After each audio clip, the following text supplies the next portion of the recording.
अहिले चाहिँ नुवाकोट सुरेगढी हलिका कालिका के भन्छ नम्बर 4 यो मन्दिरमा आएको छ। यो मन्दिर चाहिँ अलि व्यवस्थित नभएको देखेपछि चाहिँ मैले यहाँका सानो लिइरहेको छु।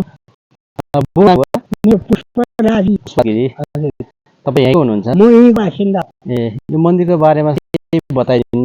मन्दिरको बारेमा चाहिँ अघि चाहिँ यो मन्दिरले छ, यो देवताले त्यसको गुठी के छ, त्यो गुठी कमानीले पूजा चलाइरहेको छ, निम पूजा दैनिक।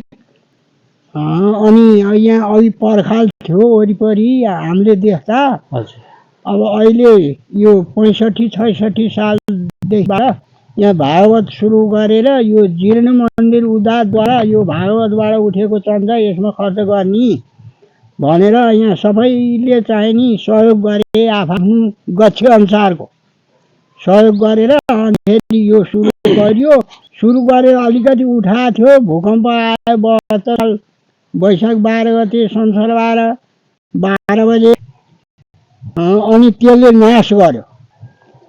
अनि फेरि त्यहाँभन्दा पछि चाहिँ 73-74 फेरि सुरु गरेर अहिलेसम्म अधुरै छ, राख्न सकेको छैन।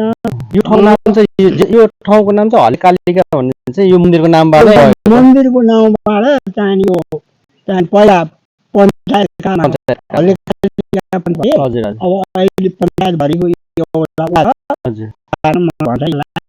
अनि यो मन्दिरबाट त के मूर्तिहरू पनि चोरी भएको भन्ने चाहिँ चोरी भयो, त्यो विपत्ता भयो, फेला परेन। यो मन्दिरमा त्यो मूर्ति फिर्ता परेन, त्यो चोरी पक्राउ परेन, थाहा भएन यसले चोर्यो भन्ने थाहा भएन, त्यो त्यसै हरायो। अनि अघि चाहिँ नि जिसिङ खड्का भन्ने मन्त्री भएको पालामा उहाँले एउटा मूर्ति दिनुभयो, त्यो स्थापित भइरहेको छ।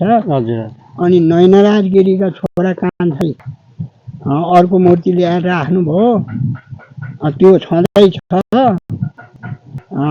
अहिले यहाँ वरिपरि वाल उठाउने, तारबार गर्ने, गेट राख्ने, छान उठाउने, गजुर राख्ने, यी काम सब अधुरो छन् यहाँ। अब बिस्तारै बन्दैछ। यो चाहिँ लिच्छवी कालमै बनेको मन्दिर, लिच्छवी कालदेखि भएको मन्दिरलाई पछि स्थापना गरेको मन्दिरलाई हामी थाहा छैन। अहिले 74 वर्षको उमेर भयो मेरो। तपाईँले थाहा पाएदेखि यो मन्दिर छँदैछ यहाँ।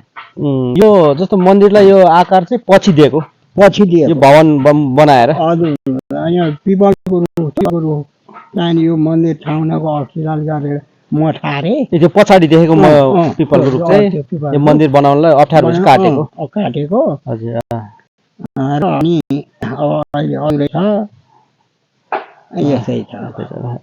हस् त, मैले सानो जानकारी यहाँका स्थानीय बुवासँग लिए यो मन्दिर बारेमा। आउनुहोस् हामी एकतालि पनि हेरौँ के छ यो सुरेगढीमा रहेको हल्लेकालिका मन्दिरको अवस्था। भित्रसम्म हामी हेर्न जानेछौँ। के एकछिन हामी जाउँ।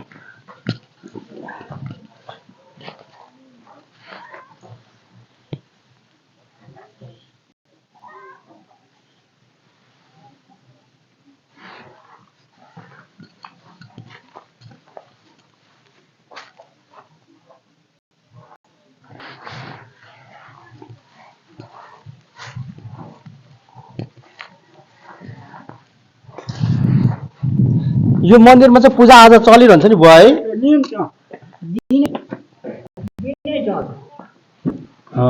हामीले चाहिँ हल्लेकालिका मन्दिरभित्र पसेर हामी चाहिँ यो महादेव पूजा यता हुन्छ। हजुर हजुर। गणेशको पूजा त्यहाँ। हजुर। अनि कालिका भन्ने परको यो गणेश उता भोग दिने। हजुर। यता भोग चल्दैन। यो यसलाई चाहिँ भोग चल्दैन। यता रोटी पास गर्ने। हजुर। गाईको दुध चढाउने। हजुर हजुर। यता चाहिँ यो त यो के भन्नुभयो होला? के मन्दिर? यो महादेव मन्दिर। महादेव। यो गणेश। यो गणेश भयो। हजुर हजुर। अनि यो काली देवी। यो काली देवी। काली देवी। हजुर।